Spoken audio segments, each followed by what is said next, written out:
হরি বল। আমরা যেটা আপনারা শিব চতুর্দশী ব্রত করেন কটা ফল দেন আগে বলুন? চারটে। কেন জিজ্ঞাসা করেন না ঠাকুর মশাইকে যে চারটে ফল কেন? বলে চার প্রহরে চারটে। ধর্ম অর্থ কাম মোক্ষ, ফল দিতে হয় পাঁচটা, শুনে রাখুন। আবার শাঁকালু দিতে হয়, না হয় না?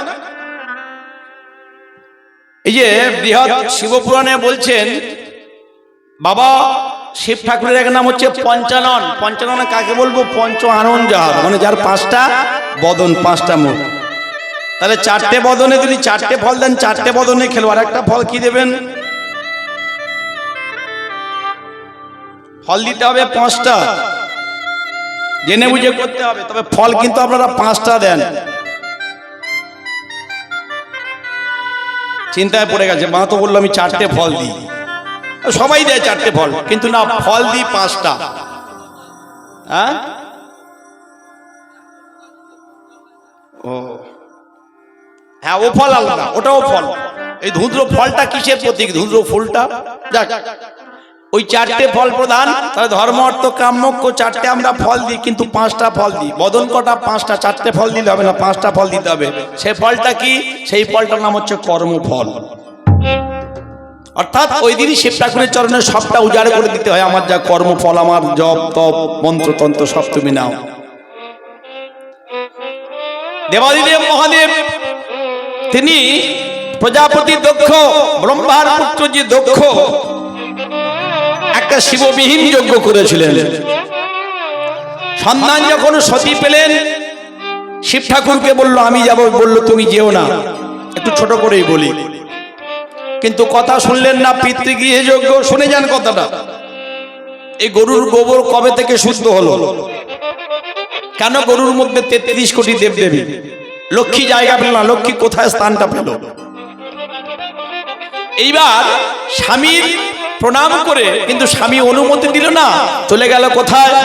দক্ষ রাজার সেই শিববিহীন যজ্ঞে। আর যখন গেল তখন কি হলো? পতি ধ্যান পতি জ্ঞান পতি যে সর্বস্ব, পতি যে সর্বস্ব, পতি বিনা সতী নারীর কিছু নাহিয়া, শিব নিন্দা শুনি দুর্গা ভূতলে পড়িল, অশ্রুসনে দেহতে প্রাণ বাহির হইল। দেবাদিদেব মহাদেব চমকে উঠলেন, কি হলো? এ তো অনর্থ হয়ে গেল। সতী সতী বলে ছুটতে ছুটতে চললেন। আর ছুটতে ছুটতে গিয়ে সতীকে কাঁধে করে নিয়ে দক্ষের মাথার জটা থেকে জটা ছিন্ন করলেন একটা মহাকাল ভৈরব। কি করলেন? দক্ষ রাজার গলাটা কেটে নিল, একটা ছাগল বসিয়ে দিল, ছাগলের মাথা। কিন্তু সতী তো আর শিবনিন্দা শুনে সতী দেহ ত্যাগ করেছে।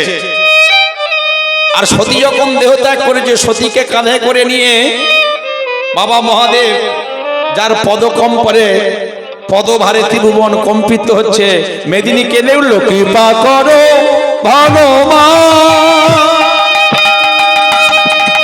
কৃপা করো ভগবান, কৃপা করো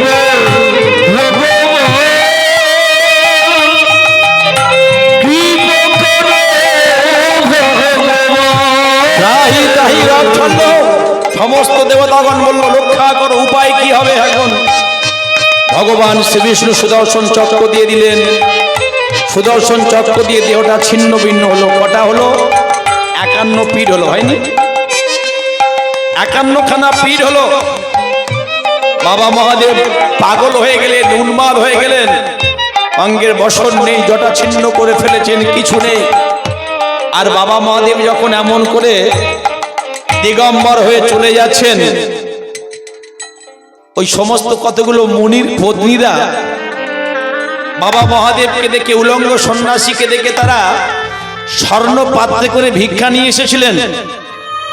আর যখন ভিক্ষা দেবেন বলে ঠিক করলেন, বাবা মহাদেব তিনি তো আত্মভোলা, সতীর বিহনে তিনি পাগল পাড়া হয়ে গেছেন, তাই তিনি ভিক্ষা নিলেন না।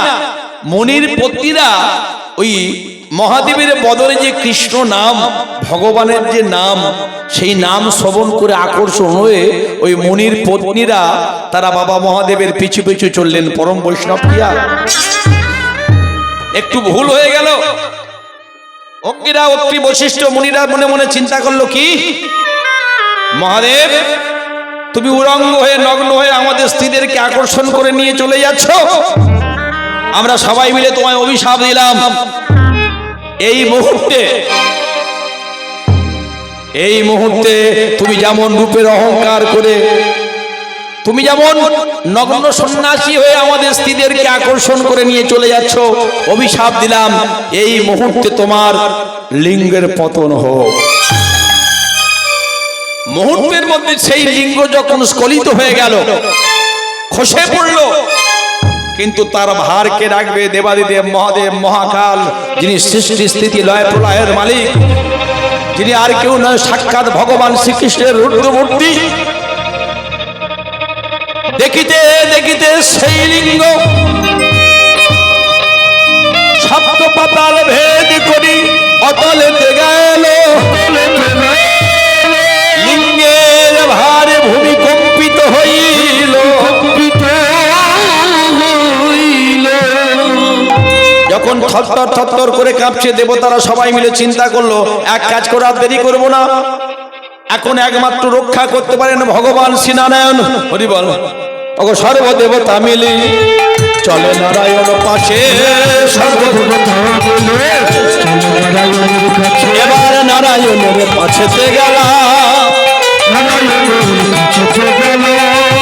তবে চক্রপাণি কহিলে নতুনে, চক্রপাণি কহিলে চলো মোরা ব্রহ্মলোকে যাই, তবে যত দেবগণে এলে তবে ব্রহ্মলোকে। এবার কর জোরে আসিয়া দাঁড়ায়, আস্তে আস্তে জয় হোক সৃষ্টিপতি ব্রহ্মার জয় হোক। ব্রহ্মাকে বললো, তুমি সৃষ্টিকর্তা সৃষ্টিপতি, বিশ্ব সংসার যে অচল হতে বসেছে, বললো উপায় কি? সমস্ত বৃত্তান্ত খুলে বললো, তুমি পদ্মজনী ব্রহ্মা।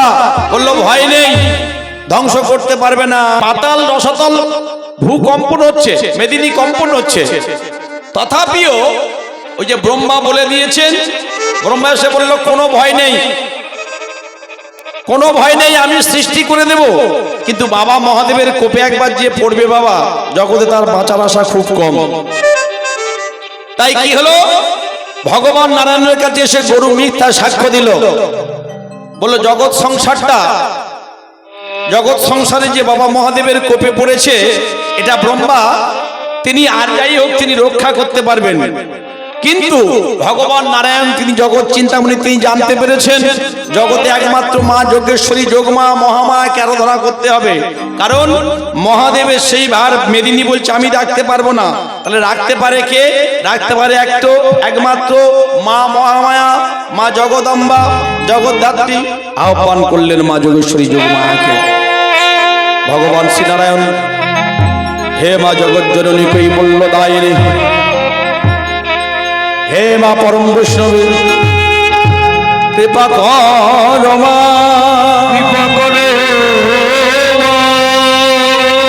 সঙ্গে সঙ্গে মা আবির্ভূতা হয়ে গেলেন। আর আবির্ভূতা হয়ে এসে বললেন, হে ভগবান নারায়ণ বলো আমি কি সেবা করতে পারি? বললো তুমি তো মা জগতের রক্ষাকারিণী, তুমি তো পরম নারায়ণী বৈষ্ণবী, তুমি এক কাজ করো, তুমি মাটি হয়ে যাও। মা ভবতারিণী কি করলেন? তিনি মাটি হয়ে গেলেন, মেদিনীর সঙ্গে মিশে গেলেন। হরি বল। আর বাবা মহাদেব যত জীব তত্ত্ব শিব, ওই যে স্খলিত লিঙ্গ, যে কাটা লিঙ্গটি, সঙ্গে সঙ্গে এই জগতে যত জীব তত্ত্ব শিব, সমস্ত জীব মনে শিব, আর সমস্ত মেয়ে মনে মা মনে কিন্তু আমার আদ্যা শক্তি মা মহামায়া। তাই গৌর হরি হরি বল। এইবার মা জগদম্মা জগদ্ধাত্রী কি করলেন? ধরণী মাটির উপরে শয়ন করলেন এবং সেই লিঙ্গটা মাতৃ মৃত্তিকার উপরে স্থাপন হলো। যে প্রথমে পূজা করেছিলেন সেটা হলো মা লক্ষ্মী স্বয়ং সাক্ষাৎ প্রণাম করেছিলেন এবং প্রণাম করে বলেছিলেন যে জগতের মধ্যে পরম বৈষ্ণব দেবাদিদেব মহাদেব আর পরম বৈষ্ণবী হলেন আমার যোগেশ্বরী যোগমায়া মা কালী কৈবল্য দায়িনী। এই রাসলে আপনারা পাবেন বরপ্রাপ্তা প্রসিদ্ধ ব্রজাঙ্গনাগণ তারা মায়ের কৃপা পেয়ে যোগেশ্বরী যোগমায়ার কৃপা পেয়েছেন, কার্তিকের ব্রত করে তারা গোবিন্দকে প্রতিরূপে লাভ করবেন। তাহলে সেই যে বাবা মহাদেবের লিঙ্গ স্থাপন হলো সেদিন থেকে শুধু শিব পূজা করলে হবে না, ওটা শিব দুর্গার বিবাহ বার্ষিকী। শিব চতুর্দশী মানে বাবা মায়ের বিবাহের দিন। নিতাই গৌর কৃষ্ণ প্রেমানন্দে হরি হরি বল। বাবা মহাদেব বলল, ওরে গাভী, সুরভি গাভী, তুই স্বর্গে ছিলিস, মানুষ তোকে বিশ্বাস করত, কিন্তু যে অপরাধের সঙ্গ করে আমি তো দেবাদিদেব মহাদেব আমি অভিশাপ দিলাম, যে মাথা নিয়ে আগে ব্রহ্মার 5টা বদন ছিল, যে অন্যায় তুমি করেছো, আজকে থেকে অভিশাপ দিলাম তোমার একটা মাথা খসে পড়ে যাবে। ব্রহ্মার 4টে মাথা হয়ে গেল। আর কি দেখা গেল না, জগতের মানুষ তোমাকে পুজো করবে না। ব্রহ্মা বলল, অন্যায় তো আমি করেছি মহাদেব, এর কি ক্ষমা নেই? বলল, হ্যাঁ, একদিনই করবে, যখন নারী পুরুষের মিলন হবে সেই বিবাহ বাসরে তোমার মুখে খই ঢালবে, তোমাকে সাক্ষী না রেখে কোনো শুভ কর্ম হবে না। নিতাই গৌর কৃষ্ণ প্রেমানন্দ হরি বল। ব্রহ্মা গরুকে অভিশাপ দিয়েছিল, আজকে থেকে তুই অপবিত্র হয়ে যা। গরু বলেছিল, যে মুখে আমি মিথ্যা সাক্ষ্য দিয়েছি মুখটা আমার অপবিত্র হবে।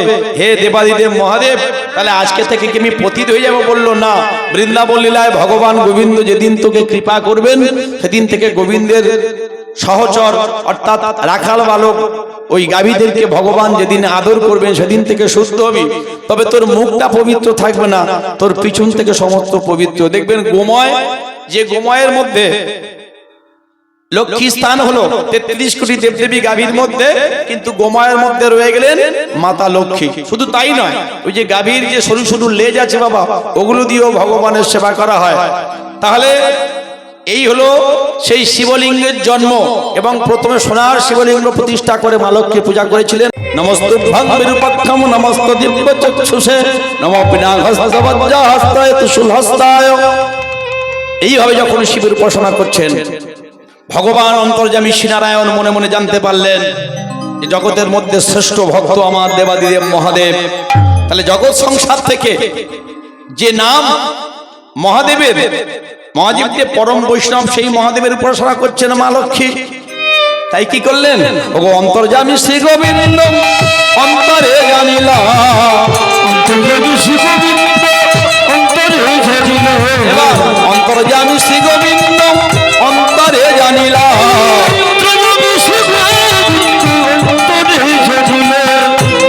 তাহলে 108টা যে পুষ্প ছিল, সেই পুষ্প থেকে একটি পত্র চুরি যে করিলাম। তাহলে 108টা ফুল ছিল মায়েরা, লক্ষ্য করবেন। সেখান থেকে একটা পদ্ম ফুল ভগবান নারায়ণ নিজে সেই ফুলটা ভগবান নিজে চুরি করে রেখে দিয়েছেন। এইবার নমঃ শিবায় বলে শিবের চরণে যখন সেই পদ্ম ফুলগুলো অর্পণ করছেন, এখন অর্পণ করতে করতে হঠাৎ দেখা গেল মা লক্ষ্মী জানতে পারলেন গুণে একটি পদ্ম নাই। চমকে উঠলেন মা লক্ষ্মী, কি হলো? মনে মনে চিন্তা করলেন, এখন যদি উঠে আমি পুষ্কর তীর্থে গিয়ে, ওই যে পেঁচা তো বাহন, পেঁচা কিসের প্রতীক? যাক, সবটা একদিনে বলবো না। ওই পেচক বাহিনী পেঁচাতে করে গিয়ে মা 108টি পদ্ম ফুল নিজে তুলে নিয়ে এসেছিলেন। ওই পদ্ম ফুলের জন্ম হয়েছিল কোথা থেকে? ওই পদ্ম ফুলের জন্ম হয়েছিল মা গৌরীর অঙ্গ থেকে। আর একটা তত্ত্ব আবার, তাহলে সেই 108টা পদ্ম থেকে একটা পদ্ম ফুল ভগবান শ্রীনারায়ণ চুরি করে রেখে দিয়েছেন। কেন? ভক্তকে পরীক্ষার জন্য। তুমি হতে পারো লক্ষ্মী, তুমি দিনরাত আমার চরণ সেবা করতে পারো, দেখবো তুমি কত বড় আমার ভক্ত। আমার ভক্তের নাকি তুমি ভক্ত? যেই খুঁজে পাচ্ছেন না মা লক্ষ্মী বিচলিত হয়ে পড়লেন, কি তাহলে পুষ্প কোথায় পাবো? তাহলে ভগবানের প্রিয় ভক্ত মহাদেব, আমি তো মহাদেবের যদি চরণ সেবা করি তবে তো আমি ভগবানের পরম সেবিকা হব। যখন খুঁজে পাচ্ছেন না, মনে মনে চিন্তা করলেন, ওই যে একদিন ভগবান শ্রীনারায়ণ বলেছিলেন স্বর্ণ পালঙ্কের বিছানায় যেদিন আমার প্রশংসা করছিলেন, হে লক্ষ্মী, তোমার দেহ সরবরাহ যেন প্রস্ফুটিত দুটি পদ্ম প্রস্ফুটিত হয়েছে। ভগবান নারায়ণের কথাটা মা লক্ষ্মী স্মরণ করলেন। বলে ওই পূজা উপাচারের মধ্যে কাছেই ছিল একটা শানিত ছুরিকা, একটা শানিত ছুরিকা, ছুরি। সেই ছুরিটা নিয়ে ভগবান যেহেতু বলেছেন দেহ সরোবরের মধ্যে আমার দুটি পদ্ম প্রস্ফুটিত, ভগবান শ্রীনারায়ণের চরণ স্মরণ করে যে বাবা মহাদেব যার চরণ সেবা করছেন, শানিত ছুরিকা নিয়ে যেই স্তন কাটতে যাবেন, ভোলানাথ মহেশ্বর কেঁদে উঠলেন, প্রভু এ তোমার কি পরীক্ষা? ততক্ষণে মা লক্ষ্মী আমার নিজের বাম পয়ধরটা শানিত ছুরিকা নিয়ে বাবা মহাদেবের পূজা করবেন বলে, বাবা মহাদেবের সেবা করবেন বলে নিজের বাম পয়ধরটা ছিন্ন করে দিলেন। দেখিতে দেখিতে বাম পয়ধর কর্তন করিলা, অশ্রুসনের উধির ধারা ভূমিতে পড়িলা।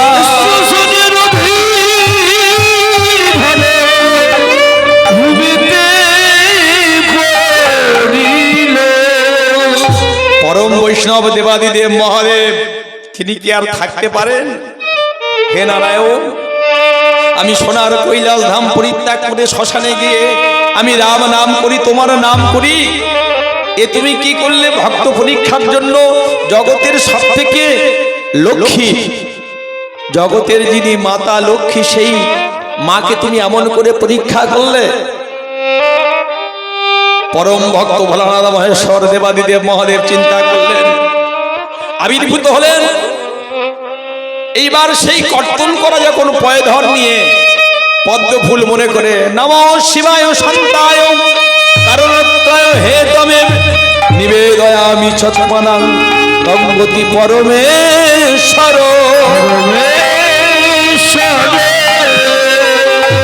সঙ্গে সঙ্গে আবির্ভূত হয়েছেন দেবাদিদেব মহাদেব। মা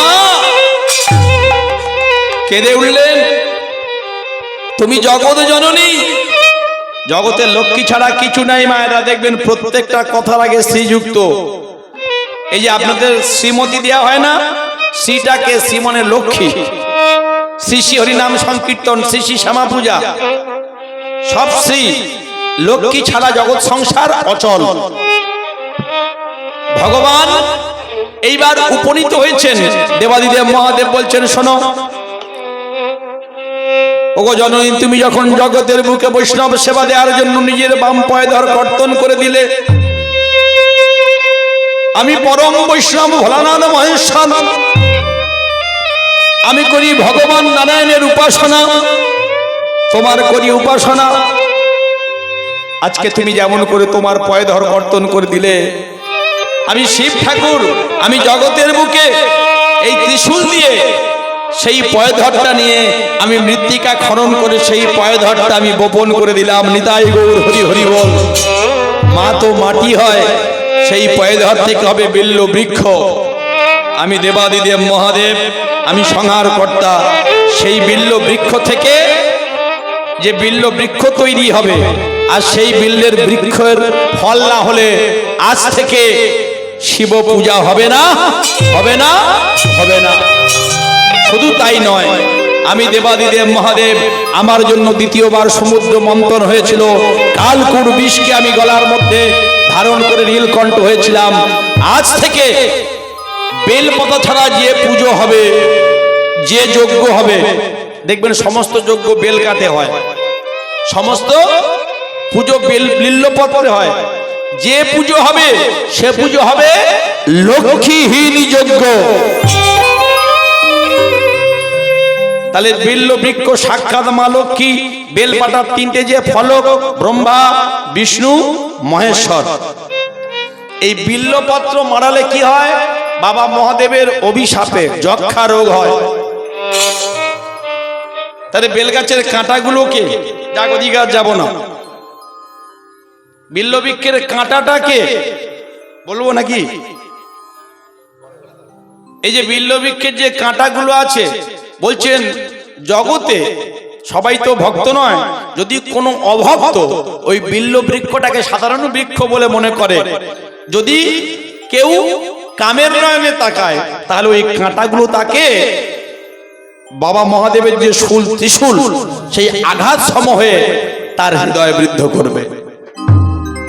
তাহলে পেলাম বেল গাছের জন্ম হলো, বিল্ল বৃক্ষ হলো, বেল গাছে 33 কোটি দেবদেবী বাস করে। আর একটা জগতের প্রথম গাছ হলো আমলকি বৃক্ষ, যে আমলকি বৃক্ষ জগতের প্রথম, এই আমলকি বৃক্ষ, অশ্বত্থ বৃক্ষ আর বিল্ল বৃক্ষ। অশ্বত্থ বৃক্ষ মানে সাক্ষাৎ নারায়ণ ভগবান কৃষ্ণ, আর বটবৃক্ষ মানে সাক্ষাৎ, এদিকে বিবাহ হয়, বট অশ্বত্থের বিবাহ দেওয়া হয়, সাক্ষাৎ বাবা মহাদেব। এটা হচ্ছে হর হরির মিলন, একই আত্মা দুটো দেহ। সচ্চিদানন্দের 3টি বিগ্রহ, ব্রহ্মা বিষ্ণু মহেশ্বর,